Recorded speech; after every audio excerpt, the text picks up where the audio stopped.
PM Arjun గారు నమస్తే అండి. నమస్తే అండి. సార్ మీరు ఎలా చూస్తారు? మనం ఆపరేషన్ సింధూర పేరుతో అయితే పాకిస్తాన్ మీద పాకిస్తాన్ ఉగ్రవాదుల మీద మనం దాడి చేశాము, కానీ వాళ్ళు మన సైనిక స్థావరాల మీద దాడి చేస్తున్నారు. దీన్ని ఎలా చూడాలి? ముందుగా స్వతంత్ర న్యూస్ ప్రేక్షకులకి స్టాఫ్కి నా నమస్కారం అండి. డిబేట్లో పాల్గొన్న విశ్లేషకులు వారికి కూడా నమస్కారం అండి.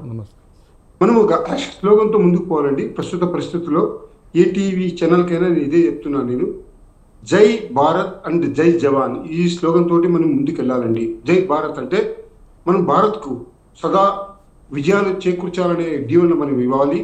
ప్లస్ జై జవాన్ అంటే ప్రతి ఒక్క జవాన్ అంటే ఒక జవానికి ఇవ్వడం లేదు ఇక్కడ, ప్రతి ఒక్క జవానికి జయం చేకూరనే ఉద్దేశంతో మనం ముందుకు పోవాలండి. ప్రస్తుతం ఉన్న పరిస్థితుల్లో పాకిస్తాన్ అని చెప్పబడే కాకపోతే ఈ దేశం రైట్ ఫ్రమ్ ద బిగినింగ్ 1947 నుంచి ఎప్పుడైతే బెఫర్కేషన్ అయిందో అప్పటి నుంచి మన మీద చాలా కక్షగా ఉంది. ఒకటి మన దేశాన్ని మనమే విడిగొట్టినట్టు వాళ్ళ వాళ్ళ దీంట్లో ఉంది, మనసులో ఉంది. సెకండ్, మనతో పాటు 3 వార్లు చేశారు వాళ్ళు. 3 వార్లు, దట్ ఈస్ 1965లో అయినా కానీ, 1971లో అయినా కానీ, 1999లో కానీ, కార్గిల్ యుద్ధం. సో ఈ 3 వారుల్లో వాళ్ళ అనుభవం ఏంటంటే చిత్తుగా ఓడిపోయారు. వాళ్ళకి క్లియర్గా తెలుసు భారత్తో పోరాడి మనం గెలవలేమని చెప్పేసి క్లియర్గా తెలుసు. అందుకే ఉగ్రవాద సంస్థలను వాళ్ళు ప్రేరేపిస్తున్నారు, పోషిస్తున్నారు వాళ్ళు. దీనికి వచ్చి మ్యాక్సిమం కొన్ని దేశాలు వచ్చి పాకిస్తాన్కి ఫండింగ్ చేస్తున్నారండి, పోషించాలని చెప్పేసి, మన మీద ఊసుకోవాలని చెప్పేసి, మన ఆర్థిక వ్యవస్థ మీద దెబ్బ కొట్టాలని చెప్పేసి చాలా ప్రయత్నాలు జరుగుతూ ఉన్నాయి, అవి జరుగుతూనే ఉన్నాయి. ఓకే, కానీ పాకిస్తాన్ ఎన్ని కుతంత్రాలు చేసినా, ఎన్ని రాజకీయాలు చేసినా మనతో వాళ్ళు గెలవలేరండి. ఇది యాక్చువల్లీ వాళ్ళ చరిత్ర తీసుకుంటే 3 యుద్ధాలు అనుభవమే వాళ్ళకి చెప్తుంది. వాళ్ళు మనతో పోటీ చేసి గెలవలేరని చెప్పేసి వాళ్ళకి క్లియర్గా తెలుసు. ప్రస్తుత పరిస్థితుల్లో ఏప్రిల్ 22కి మన ఇన్నోసెంట్ సిటిజన్స్ని అంటే మన యాత్రికుల్ని అక్కడ ఒక టూరిస్టులు వెళ్ళి భార్య ముందు చంపడం ఇది చాలా అమానుష్యము, ప్లస్ రాక్షసత్వం, క్రూరత్వం కానీ ఇది.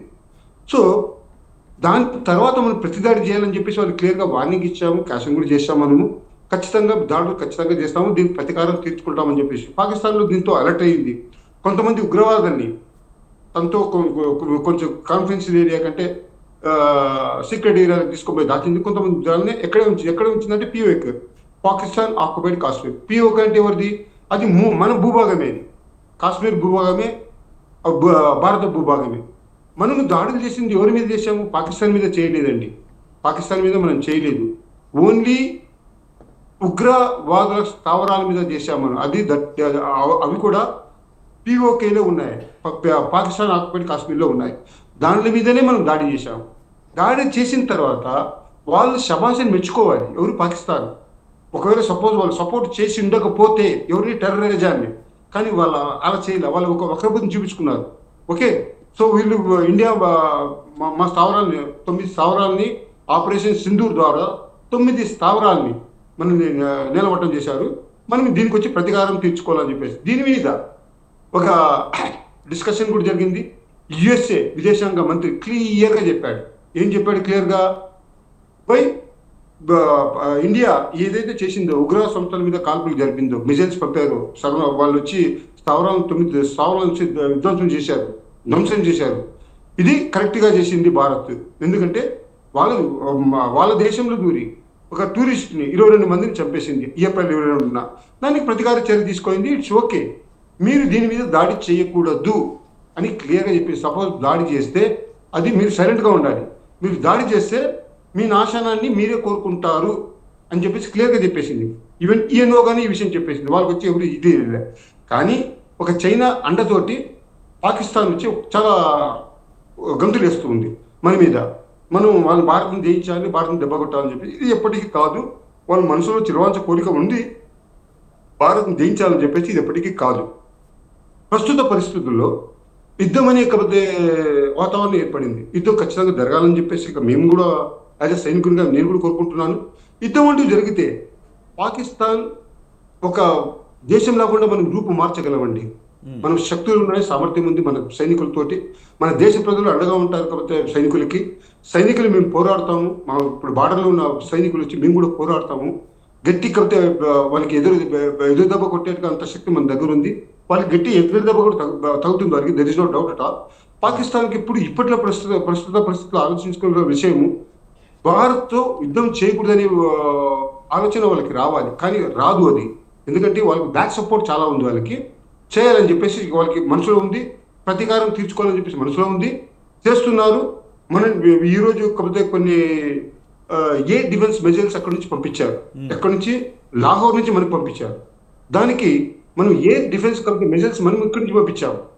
కొన్ని మిజైల్స్ పంపితే మనం ఎయిర్ డిఫెన్స్ మిజైల్స్ పంపించాము, ఆకాశంలోనే వాటిని ధ్వంసం చేసి ఆ డెబ్రీస్, ఆ శకలాల నుంచి మన భారత భూభాగంలో పడ్డాయి, కానీ మనకి ఎటువంటి నష్టం జరగలేదండి.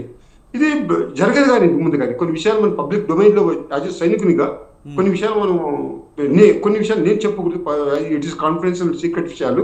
కానీ ఒకటి విషయం అయితే చెప్తున్నాను క్లియర్గా, భారత్తో పోటీ చేసే దేశం కాకపోతే పాకిస్తాన్కి అంత స్తోమత లేదు. ఇది ఎప్పటికీ కాదు. 1971లో అయినా 1999లో అయినా అప్పుడు పాకిస్తాన్ మనతో యుద్ధం చేసి ఓడిపోయిన పరిస్థితి.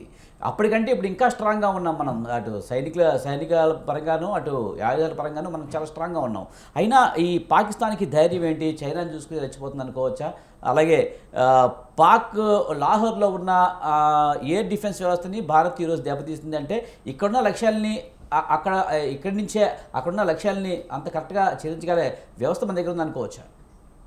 ఖచ్చితంగా అండి, there is no doubt at all. ఇందులో ఎటువంటి ఇది లేదు. అదే కొన్ని విషయాలు నేను మాట్లాడకూడదు, ఎందుకంటే పబ్లిక్ డొమైన్ లో మాట్లాడకూడదు. నేను మన దగ్గర శక్తి సామర్థ్యాలు ఉన్నాయండి.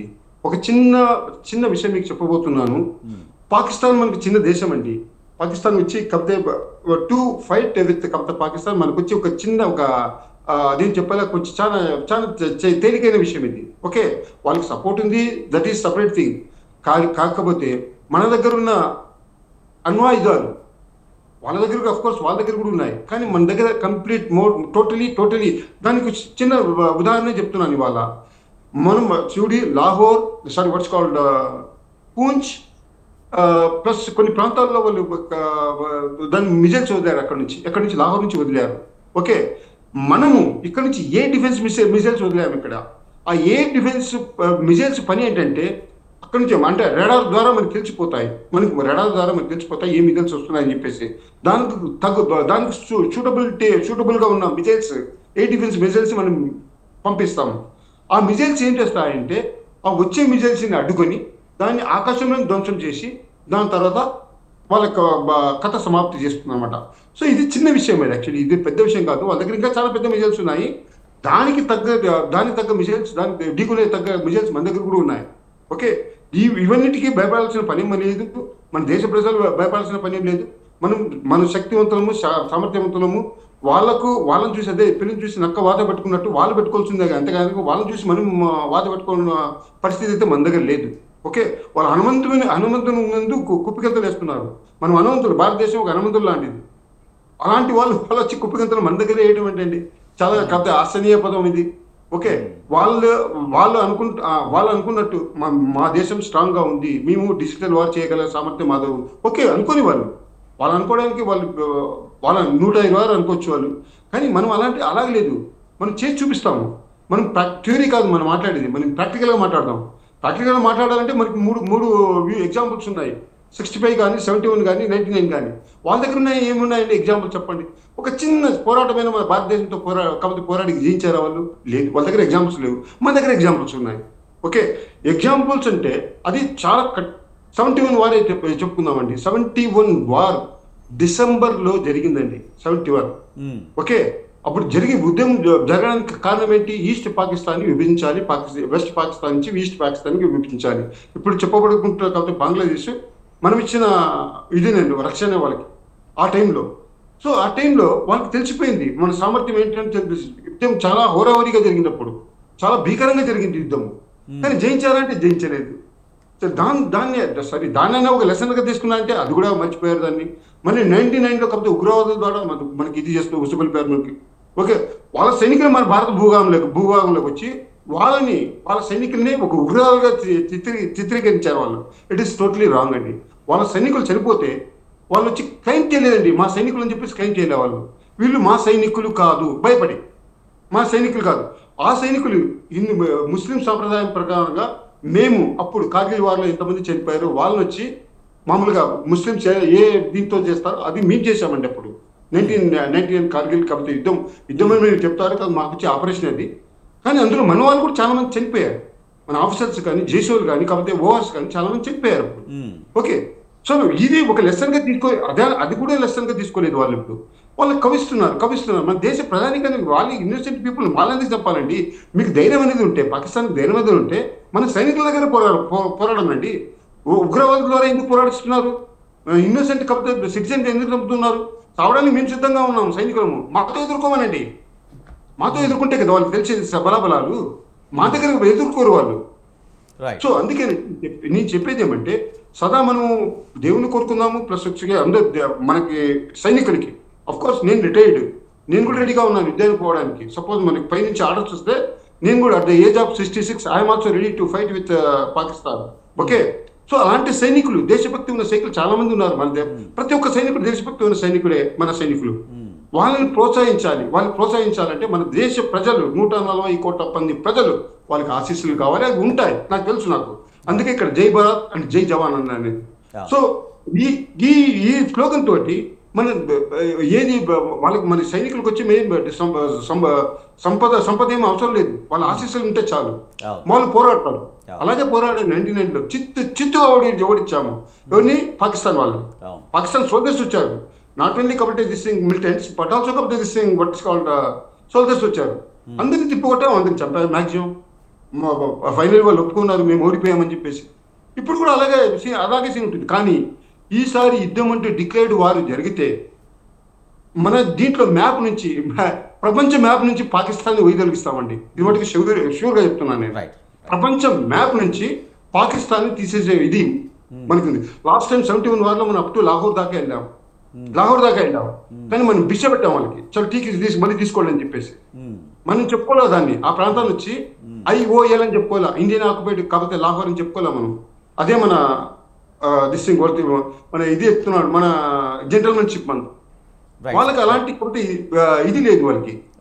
ఒక క్రూరత్వం వాళ్ళ మనసులో నిండుకోయింది. భారత్ని ఓడించాలి, ఎలాగైనా ఓడించాలి, ఏ విధంగా అయినా ఓడించాలి. అది సాధ్యం కాదు. అర్జున గారు మనం మాట్లాడదాం.